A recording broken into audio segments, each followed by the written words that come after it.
Hi, I'm Michael Peterson. I am the founder of Razorhood. Our sole purpose at Razorhood is to reduce the cost of vehicle ownership. We conduct an annual study looking at the differences in cost of driving used vehicles versus new vehicles. The results are in for 2024. Let me show you the results, which shows that by driving used, you can save $1.3 million by the time you retire. Person A buys a new car every 3 years. At the end of the third year, they trade it in on a new one. Person B follows a different format. They buy a used car that's 3 years old. They keep it for 10 years and repeat the process. In other words, person B is effectively buying person A's vehicle when they trade it in. Any calculations are only as good as the assumptions going into it. Let me quickly outline what they are. Average car in North America is a little over $48,000. They're going to keep that car for 3 years, and its value will be 58% of what they originally paid for it after they traded in at that point in time. We also take a close look at the license costs and the repair and maintenance costs. And as you can see, as the car ages, license costs go down, maintenance costs actually go up. The final variable we look at is what can you do with that money that you save? In this case, we're using the average annual return of the S&P 500 index fund over the last 30 years, but we adjust it for inflation. So we're keeping the entire calculation in today's dollars. Then we simply plug these numbers into the overall calculations. Person A is represented in green, person B in blue. You can see that person A will have a net running cost of roughly $11,000 per year to operate his new vehicle.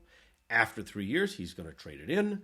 The trade-in price will be roughly equal to what the loan amount owed is, meaning that his net cost per year going forward doesn't change substantially. Then, person B is effectively buying the same quality of used car that person A just sold. It's 3 years old, and he's going to keep it for a decade. He will obviously have a lower running cost per year and per month, but after 6 years, that car is paid off, and his running cost is effectively zero. The part I want to focus on is the price per month, which is roughly $275 of savings between the two for the first 6 years, and then that jumps up to almost $700 or $800 per month thereafter. We're going to take those dollars and put them into our S&P 500 account. And this is where it gets exciting.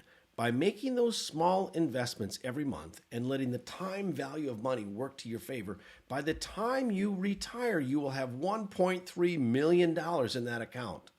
That is 3 times more than the average American has in their account at the point of retirement. Think about this. You don't have to do any other savings. Simply buy intelligently, sock away the difference, and your retirement's paid for. I can already hear the comments coming in. Mike, this is a terrible idea. You're probably thinking of one of these reasons. The first one is, I work really hard. I deserve a new car. Well, you might deserve a new car. The question is, though, is it your best decision? Ask anybody that's 60 years old if they should have saved a little bit more when they were young, and almost every one of them will tell you yes. The second is, think about the children or my wife. I want it to be reliable and safe. Well, actually, the International Institute of Highway Safety has done some great research on this, and they found that while newer cars are getting modestly more safer, it's actually your behaviors that have a much bigger impact. Do you drink and drive? Do you text and drive? Do you pay attention to the road while you're driving? Do you keep your car properly maintained?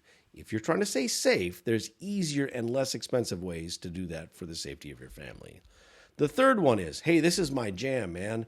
I'm a car enthusiast. I like doing this. Well, if that's the case, there's many great ways to engage with your vehicle.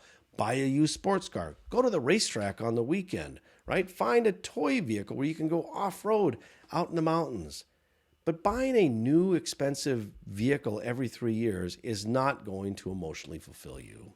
The last one, or the fourth one, is I don't like these large unexpected repair bills. Now remember, we've already taken into account increasing repair costs into our calculations. But let's assume at some point along the way, you have a major issue with your transmission and it's $10,000 to fix it. At the same time, you have a savings account from this process of over $250,000 by the time you're 40. Taking out $7,000 or $8,000 is going to be okay. And the last one is, but inflation is going to minimize the impact of all of this by the time I'm old. Remember, we adjusted the calculations for the fact that of inflation. We took that into account. If we didn't take that into account, the actual raw number in your savings account by the time you retire will actually be $2.7 million. So anyway, listen, enjoy your vehicle, have fun with it, drive intelligently, and we'll see you next time.